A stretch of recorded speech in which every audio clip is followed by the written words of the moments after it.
조합제 TV 시청자 여러분 안녕하십니까? 2019년 5월 10일 오후 6시를 넘었습니다.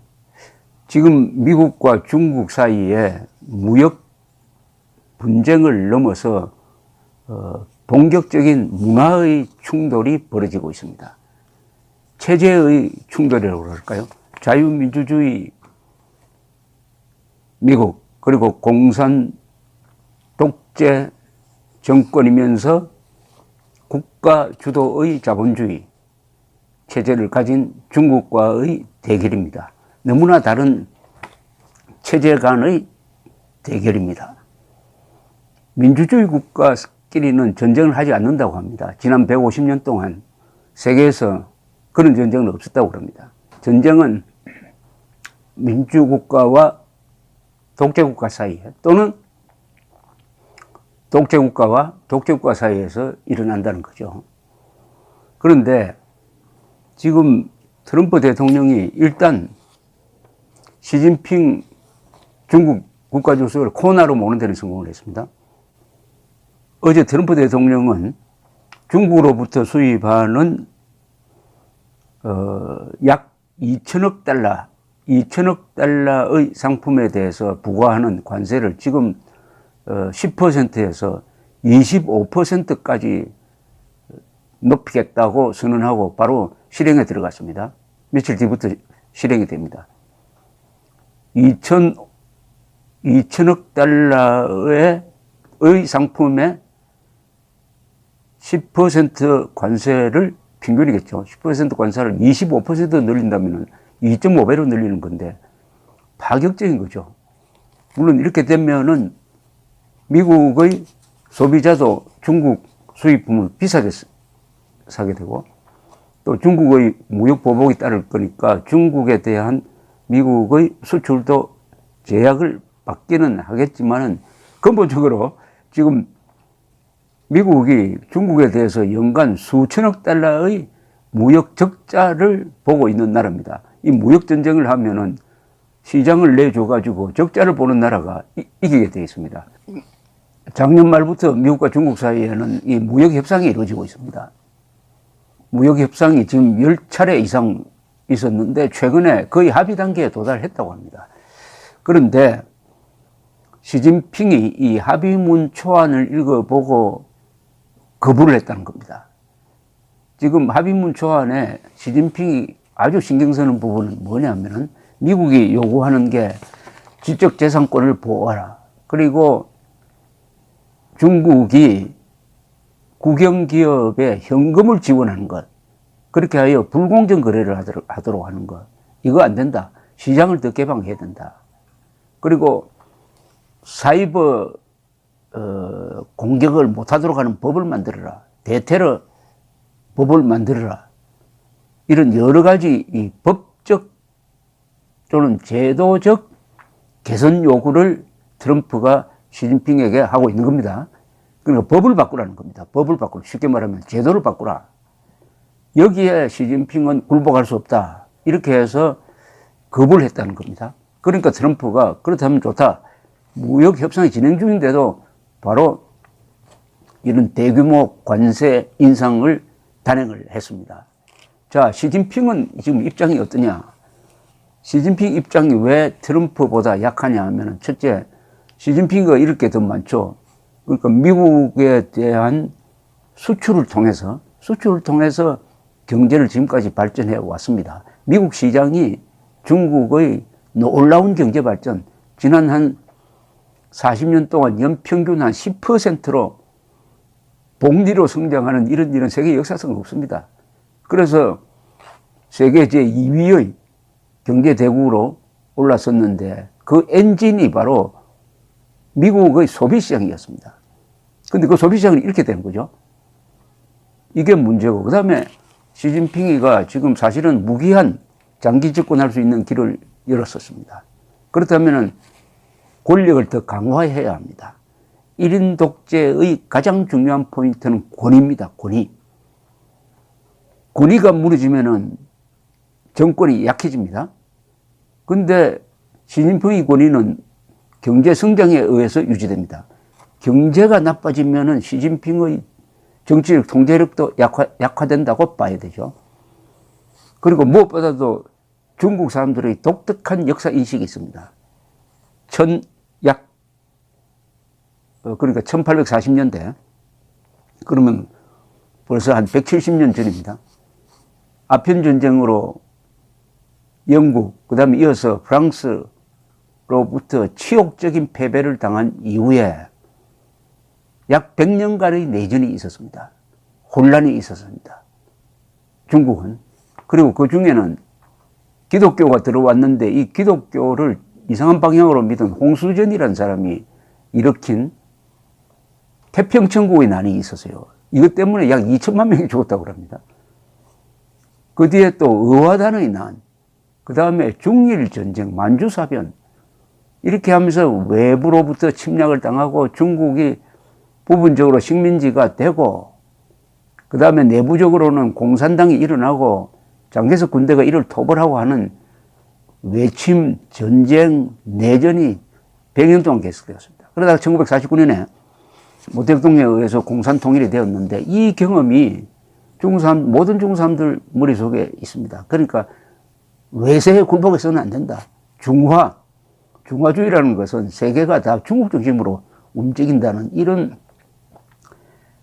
자존적 역사관을 가졌던 나라가 100년 동안 수모를 당한 그 역사적 경험 때문에 시진핑은 트럼프에게 제도를 바꾸는 계획은 할 수 없다. 이렇게 버티고 있는 거죠. 그런데 그러면 트럼프는 어떤 입장이냐? 트럼프는 지금 강력한 입장인 게 우선 미국 경제가 잘 되고 있습니다. 그러니까 관세를 그렇게 많이 부담해가지고 물가가 다소 올라더라도 충분히 감당할 수 있는 경제력을 갖고 있습니다. 두 번째, 트럼프는 중국에 대한 무역 전쟁에 관한 한 거의 전폭적 지지를 받고 있어요. 야당까지도 중국에 대한 관세 부과를 민주당이 반대하지 못합니다. 경제적 뒷받침, 여론적 뒷받침이 있으면 입장이 강합니다. 그리고 그 모든 것을 뒷받침하는 군사력에 있어서는 비교가 안 되죠. 비교가 안 됩니다. 이렇게 되니까 트럼프는 시진핑의 약점을 확실하게 잡았습니다. 문제는 시진핑의 카드가 뭐냐? 물론 대응 보복 조치를 하지만은 이게 미국을 당할 수가 없죠. 왜냐하면 물건을 파는 입장이니까요. 파는 입장이 사는 사람한테 무슨 보복을 한다는 게 그게 잘 먹히겠습니까? 그리고 국내에서도 이제 시진핑의 권력 집중에 대해서 반감을 가진 사람들이 중국 공산당 당내에 있을 것입니다. 결국은 시진핑이가 양보하는 수밖에 없다는 결론입니다. 시진핑이 양보하는 쪽으로 타협안이 이루어진다. 자, 근데 두 번째 문제가 있습니다. 그러면 이번에 합의가 이루어지면 이것을 끝이냐? 그렇지 않다고 봐야 됩니다. 왜냐? 이것은 같은 체제를 가진 나라끼리의 협상 결과가 아니고 체제가 다릅니다. 이 체제가 다른 나라끼리 협상한 것은 잘 지켜지지가 않아요. 그것도 보통 체제가 아니고 공산 독재 체제입니다. 자유민주 체제입니다. 독재주 체제 중에서도 가장 문제가 많고 통제력이 강한 이런 체제. 더구나 시진핑이 등장한 이후에 중국의 언론 자유라든지 이런 게 극도로 제약이 되고 있습니다. 그러면은 트럼프의 대중 전략은 뭐냐 하는 것을 알게 하는 글이 하나 있습니다. 며칠 전에 워싱턴 포스트에 스티브 배넌이라는 사람이 잘 요약된 글을 썼어요. 스티브 배넌은 백악관 수석 전략가로 일하다가 트럼프 대통령의 가족하고 불화를 일으켜서 물러난 사람인데 아직도 트럼프 정권을 지지하는 사람인데 일종의 이데올로그라고 볼 수 있습니다. 이데올로그. 이 세상을 대전략 차원에서 보는 사람을 말하는 거죠. 대전략 차원에서. 그래서 이 사람이 이 미중 지금 무역 전쟁의 본질이 뭐냐 하는 것을 이 칼럼에서 소개를 했는데 상당히 트럼프를 이해하는데, 트럼프를 둘러싼 사람들의 대중 전략을 이해하는데 도움이 될 만한 거라서 한번 제가 소개를 해드리려고 합니다. 조금 읽으면서 제가 설명도 드리고 하겠습니다. 스티브 배넌의 기고문입니다. 중국에 대한 강력한 대응을 통하여 미국의 제조업 일자리를 다시 많이 만들어내겠다고 한 공약이 트럼프 대통령의 2016 대선 승리에 핵심적 역할을 했다. 현재 중국을 통치하는 급진적인 중국 공산당의 목표는 전 세계에서 패권을 차지하는 것이다. 트럼프 대통령은 지난 5일 이런 위협에 대응하는 차원에서 중국에 추가 관세를 가하겠다고 압박했다. 이번 달 미국과 중국은 수개월간 이어져 온 무역 협상을 마무리할 계획인 가운데 어떤 결과가 나오더라도 이는 무역 협상이 아닐 것이다. 이는 수년 동안 지속되어 온 중국과의 경제적, 전략적 전쟁의 일시적 휴전에 불과할 것이다. 그러니까 무역 전쟁이 마무리된다고 해서 또 다른 분쟁이 끊임없이 이어진다는 겁니다. 이 체제의 차이에서 일어나는 전면적 불화라는 것이죠. 중국 정권과 타협을 하는 것이 무의미하다는 것을 알기 위해서는 이해해야 할 6가지 포인트가 있다. 첫째, 중국 공산당은 중국이 2001년 세계무역기구에 가입한 뒤부터 산업화된 민주주의 국가들과 경제전쟁을 해왔다. 이제 중국은 미국이 직면했던 최고의 경제적, 안보적 위협으로 떠오르고 있다. 무역 협상 과정에서 중국은 강제적 기술 이전, 지적 재산권 침해, 비즈니스 업계에 대한 사이버 공격, 환율 조작, 관세 장벽, 국영회사들에 대한 불공정한 혜택 제공을 멈추는데 동의해야만 한다. 중국 공산당이 미국의 요구에 굴복하게 된다면 이는 중국의 국영자본주의를 법적, 제도적으로 스스로 무너뜨리는 일이 되어버린다. 그러니까 절대로 받을 수 없다는 거죠. 체제가 다르니까. 그러니까 시진핑이가 법 고치는 거 못하겠다고 하는 게 바로 이게 제도를 바꾸는 거고 체제를 바꾸는 것이니까 돈 뭐 몇 푼 더 주고 하는 거하고 차원이 다르다는 겁니다. 둘째, 이번 달 이루어지고 있는 무역 협상은 비슷한 체제를 갖춘 두 나라가 관계 개선을 위해 하고 있는 협상이 아니다. 일부 월스트리트 전문가들과 언론 그리고 학계에서 주장한 것과는 다르다. 두 개의 완전히 다른 경제 모델을 갖고 있는 국가 사이의 근본적인 충돌이다. 이런 걸 보통 문화적 충돌이라고. 클래시 오브 시빌리제이션, 사무엘 헌팅턴이라는 하버드 대학 교수가 1990년대 중반에 만든 개념입니다. 클래시 오브 시빌리제이션. 주로 이제 종교 이념의 대결이 끝났으니까 이제는 종교 대결로 간다 이건데, 이념 대결이나 종교 대결이나 이게 결국 체제의 대결입니다. 가치관의 대결입니다. 그래서 이건 근본적인 충돌이다. 이렇게 설명을 했습니다. 스티브 배넌 씨가 미국이 얻을 수 있는 최선의 결과는 중국으로 하여금 포식적이고 과도한 착취, 몰수 등의 행동을 포기하도록 하는 포괄적 협상일 것이다. 중국 공산당에 있어서 최선의 결과는 가짜 서류를 제출하고 지킬 수 없는 약속을 함으로써 미국의 관세 부과를 없애는 것이다. 트럼프 행정부가 물러나고 중국에 덜 적대적인 민주당 대통령이 등장할 때까지 시간을 버는 전략을 중국이 취하고 있다. 셋째, 중국의 국영자본주의는 중국을 통치하고 있는 중국 공산당의 크나큰 이윤을 몰아주고 있다. 국영회사들은 엄청난 규모의 정부 지원을 통하여 경쟁력을 얻고 지적 재산권과 기술, 외국인들의 혁신 기술을 훔쳐가지고 경비를 절약하고 있다. 만약 중국의 이런 대규모 도둑질을 막았더라면은 중국 기업들은 독일과 한국, 일본, 그리고 특히나 미국 기업들의 상대가 되지 않았을 것이다. 그러니까 나라가 들어서서 기업을 막 도와주니까 국제 경쟁에서 중국만 유리하게, 불리하게, 그리고 미국 기업들은 불리하게. 그러니까 이 게임 룰을 바꿔야 된다는 이야기죠. 시진핑 주석은 중국 측 협상 대표인 류허 부총리라는 개혁 세력과 현재 상황을 유지하고 싶어하는 매파들 사이에 놓여 있다. 중국 내부에서는 류허가 제2의 등소평이 될지 아니면 중국 수용소에 갇히게 될지 관심이 쏠리고 있다.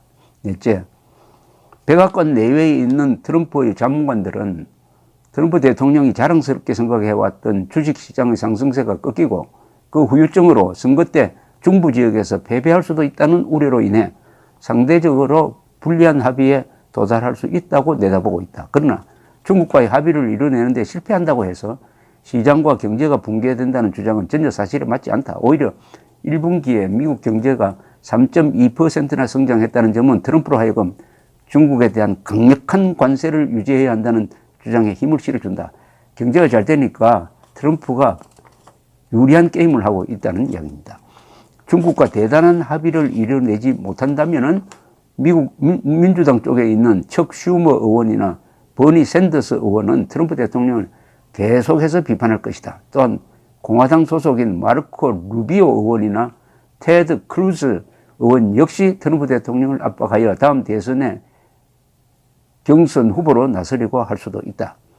트럼프 대통령은 이런 이유를 고려하여 최고의 정치적 선택은 항복하는 것이 아니라 대중 관세 부과에 더 박차를 가해야 한다는 것을 알아야 한다. 관세는 중국에 대한 압박을 가하는데 매우 효과적이었으며 미국 경제에 해를 끼치지도 않았다. 다섯째, 강력한 합의가 이루어진다고 하더라도 이행을 위해서는 효과적인 감시 체계가 필수적이다. 이는 미국과 협조적인 파트너 국가와도 힘든 일인데 하물며 중국과 이런 체계를 갖추는 것은 거의 불가능할 것이다. 위험한 것은 트럼프 대통령이 합리적이라고 생각하는 합의에 서명했더니 몇 년 후에 미국이 속고 있다는 것을 알게 되는 일이다. 미국은 중국이 2001년 WTO에 가입할 당시에 제대로 감시하지 못했었다. 수십억의 중국인 고객을 확보하는 게 아니라 미국은 2000년 이후 오히려 5만 개 이상의 제조업 일자리를 잃었다. 여섯째, 전 세계는 빠르게 군사력을 늘리고 있는 전체주의 국가가 수백만 명을 수용소에 가두고 위구르족과 기독교인 그리고 불교 신도들을 탄압하며 자국민을 도감청하고 노예화하는 것을 목격하고 있다. 이는 현재 일어나고 있는 역사다. 세계라는 집은 현재 절반의 노예와 절반의 자유인으로 나눠져 있다. 트럼프와 시진핑은 어느 방향으로 향하느냐를 놓고 겨루고 있다. 한 방향은 자유와 민주주의 그리고 자유시장 경제의 혜택으로 이끌 것이다. 다른 방향은 중국 방식의 전체주의적인 국영시장 경제로 향하게 된다. 미국은 중국인이 아니라 중국 공산당과 싸우고 있는 것이다. 이 말이 재밌네요. 미국은 중국인 노예 상태 피압박민인 중국인과 싸우는 게 아니라 압박자인 중국 공산당과 싸우고 있다. 중국인들은 이 야만적인 정권에 의한 첫 번째 그리고 계속적으로 당하는 피해자들이다.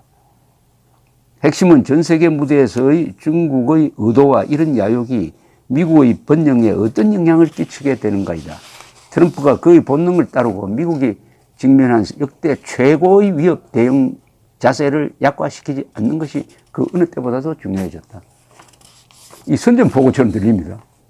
스티브 배넌의 이 이야기는 굉장히 원리주의적이고 이 세상을 이념적 잣대로 쫙 가르는 그래서 보면 아주 스케일이 커요. 그런데 실무적으로 들어갈 때 어떻게 되느냐. 그런데 트럼프가 지금 중국에 대해서 하는 정책은 상당히 원리주의적인 미국 중심이라고 그럴까요. 자유민주주의 시장경제 대 사회주의의 대결이다. 트럼프가 사회주의라는 말을 굉장히 싫어합니다. 이 베네수엘라를 공격할 때도 베네수엘라는 공산주의다, 사회주의다. 사회주의, 공산주의 구분 안 하니까 이렇게 이야기를 하는데 그렇다면 이 시진핑과의 인간적으로 만나면 두 사람 참 친하게 보이는데 이 체제가 워낙 다르니까 이번에 무역 분쟁이 어떻게든 합의로 해서 합의는 될 겁니다. 그러나 이 합의는